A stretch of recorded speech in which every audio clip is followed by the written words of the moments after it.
stepping away from Serpo is because we need to focus on the future. A lot of people have been crying foul, saying that this story is disinformation. And of course it's disinformation. Isn't it worthwhile taking a look to see what might be true? We have been visited, that contact has been established, that we have been genetically manipulated by extraterrestrial species for reasons unknown. I need to prioritize. And so I want 100% of my attention to be on Camelot, and that's what it's going to be from now. How are you today, Bill Ryan? I'm just fine. This is the Thursday of the Loughton Conference 2007. And we figured it might be quite an interesting idea to come back after our first interview. So, what is your thought about your year with Serpo and how it all went? Wow, that's a simple closed question, isn't it? When you first asked me those simple, penetrating questions about Serpo so long ago, I never really dreamt that it would run and run and run over. There would be no effective closure on the issue. What has happened since then is there's been a sort of stuttering continuity of releases which have satisfied nobody. They haven't really satisfied the debunkers because they haven't been able to put it to bed. They haven't satisfied the believers because they haven't been able to come up with any proof. The claimed photographs never appeared, although we got some fake ones towards the end of last year.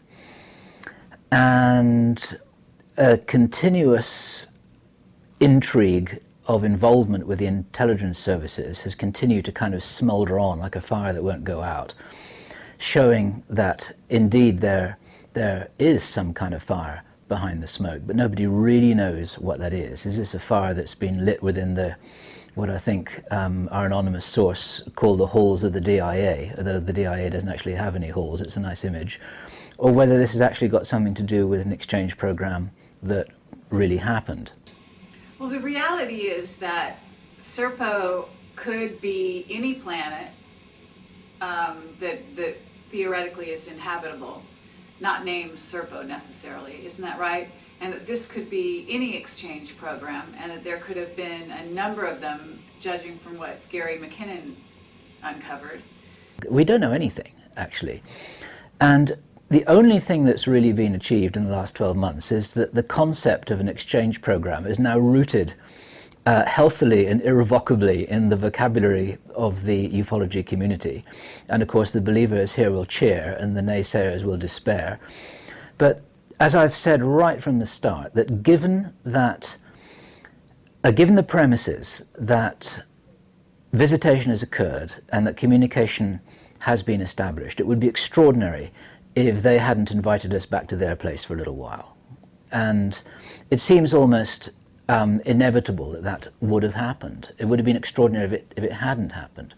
And so this is a little bit like those medieval debates that the monks used to have in the cloisters about how many angels will dance on a pin. It doesn't really matter. And it's of sort of academic interest only. Now, of course, the ufology historians will now cry foul and say that actually it's really important to get a timeline of events and critical circumstances, everything that's occurred since 1947 or before. But this happened, if it did happen, it happened nearly 50 years ago. It's a very long time ago. Well, actually, you and I visited the house of what appears to be someone at least associated with the Serpo story, isn't that right? Well, that's right. We visited someone's house. Very, very interesting. We delivered a letter to his wife, the man's wife. We delivered a letter. The man was standing in the doorway. The man was standing in the doorway. The wife was standing at the gate. They were waiting for us, even though we hadn't told anyone we were coming. It's all really So they wonderful. had surveillance on the street. Or they had surveillance in our vehicle. Right. And yeah, we delivered this lovely, courteous, very polite little letter that we worked on for hours and hours and hours, basically saying, here we are, we're passing through, our cell phone is in our pockets, we're going to go and retire to a coffee shop for a few hours. If we did happen to receive a call from you, we would be delighted to answer it. And thank you very much for your time, and this is not intended to be a personal intrusion. And so we retired, the phone did not ring, off we went back to LA, and apparently this and our previous contact, which was when we had written to them by FedEx so that we could record the delivery and the receipt. And this was way back in the end of April last year, April 21st last year. And personally, I even wondered whether we got the right person. And then it was only when we had been contacted several months later by a senior member of the intelligence community, who should better remain nameless, who said words to the effect of, I hear you went to the old man's house to try and record an interview, or I hear you got in touch with the old man, how did you find out his address? And it's just like, what an incredible blunder that was, because it's like, thank you very much, now we know he's an old man, now we know he's for real, now we know that this has gone all the way up the channels of the DIA, across to the CIA, and then down to our contact, who felt that they'd better find out what was going on, and all it did was confirm it. Does this mean that he's an astronaut? Nope. Does it mean that Serpo exists? No, it doesn't, but it means that, as I've always maintained, this isn't a simple hoax invented by some kid in a basement. This isn't... Or by Rick Doty, isn't that right? Or by Rick Doty, or by Bob Collins trying to promote his book. I mean, none of these theories hold any water whatsoever. There's a huge complexity behind the dark curtain, which we haven't been able to find out all about. Nobody else has been able to find out all about. And the truth is, we don't know. And one of the things I want to say here to anyone who cares to listen, my focus is very much now on the future. And I know this sounds a little bit like a politician who says that he wants to spend more time with his wife and children, but actually it's got nothing to do with this whatsoever. Serpo is one of those fascinating trees in the ufological woods that everyone wants to climb and explore, and they're fascinated by it. And there are a lot of these trees in the woods. I'm thinking of a kind of Lord of the Rings type, you know, deep dark forest where people can get lost really easily, and people can get ensnared in the roots and tangled up in the vines and lost in the branches and stuff. An awful lot of it is historical, and there's so many unanswered questions that you can get kind of caught up in these questions for ever and a day and never come out of that hole, if you like. People go into this hole and they never come out again. And a lot of people have gone into Serpo, and as best I know, they've never come out. They've almost made it their life's work to try and find out what's going on, or they've made it their life's work to try and trash other people who are trying to find out what's going on. And it's just like, well, what's the point, you know? The point is that people are trying to prove whether they're right or not. And this is one of the aspects of the fundamental human condition. People being unwilling to admit that they're wrong, people being unwilling to admit that they don't know, people being unwilling to admit, you know, that actually, that maybe what they've got their attention focused on isn't really as important as they would like to believe. And it's become a huge amount of ego for a significant number of people. And a lot of aspects of ufology are like that. People get into debates about, well, you know, how many aliens were there in the Roswell crash? Where did the Roswell crash happen? You know, did the Aztec crash really happen or not? Are the MJ12 documents real? And so on and so on. Probably with continuing drip feeds of information from the powers that be. And it is the powers that be who are releasing this information, or aspects of the powers that be who are releasing this information about Serpo. This debate could rage on forever and a day, and so it's time, I think, to put it to a close. And so I'm going to step out of this now. Anyone else can continue to debate it until the cows come home, and it takes a long time for the cows to come home, so people can debate this forever. This is my point. So what you're saying is that you've spent enough time as the webmaster for Serpo, which in essence is what you were and are. I achieved my own goal with this a very long time ago. And my own goal with this was exactly what you asked me 12 months ago to the day. And the question you asked me was, am I an advocate of the story? And my answer to that, as best I recall, was that no, I'm not an advocate of the story. I never have been. I'm an advocate of people being willing to suspend their disbelief to consider whether or not the story may have merit. And a lot of people have been crying foul, saying that this story is disinformation. And of course it's disinformation. I said that months and months and months ago. And what disinformation means is it means that some of it is true and some of it is false. Just suppose there is truth in this story. Isn't it worthwhile taking a look to see what might be true? And all that's happened really is it's confirmed what Linda Howe and John Lear and Bill Hamilton have been saying for a very long time from completely independent sources. Their story, I think, was that in 1964, 3 bird colonels were taken on board a craft for an unspecified length of time, and when they returned, one of them returned intact, healthy, and sane. Another one went insane, and the third one died. And all 3 sources report exactly the same information, and that rings true for me.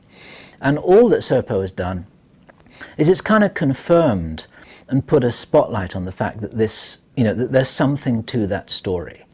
What's important for me now, personally, and the reason why I'm stepping away from Serpo, is because we need to focus on the future. Serpo does not inform the future.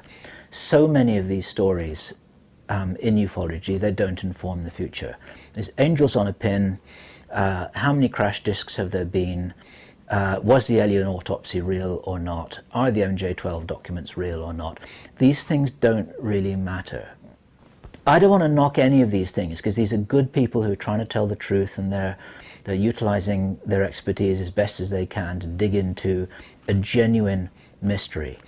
But once, to use the trees analogy, if you step back just a little way, you see the shape of the woods. You see the shape of the woods. The individual trees don't matter so much. The shape of the woods says clearly that we have been visited, that contact has been established, that we have been genetically manipulated by extraterrestrial species for reasons unknown, that the government has acquired advanced technology, sometimes by fair exchange or by gift, and sometimes by having come across it in the desert, and they acquisitioned it when nobody was looking. What happened in the 1960s and the 1970s doesn't matter to me, because I'm not there anymore. I'm here. This is 2007. What I'm really concerned about is what's going to happen next year and the year after, and in the years running up to this highly charged year 2012, which everyone kind of goes crazy about, or beyond. And the real questions behind that are, why are the visitors here in the first place? Why did they make an appearance en masse after the Second World War, even if they have been visiting us for millennia?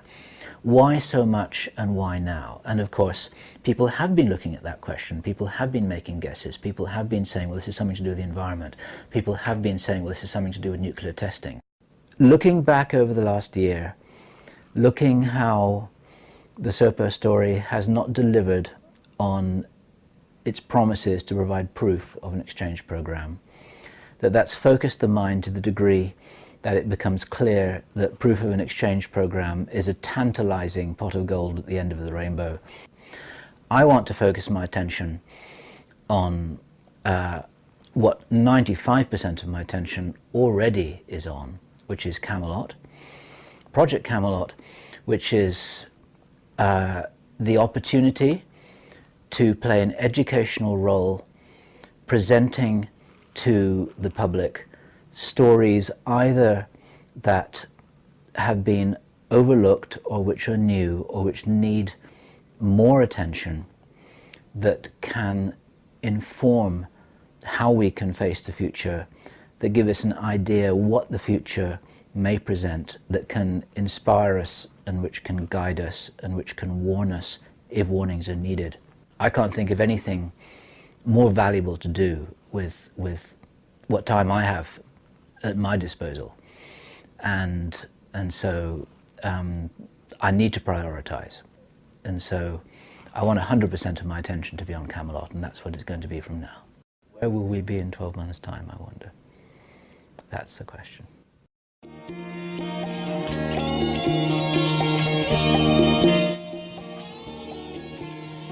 Okay, thank you very much. Thank you very much, Bill Ryan. Thank you for your service to humanity and Oh, stop it. putting up the Serpo website.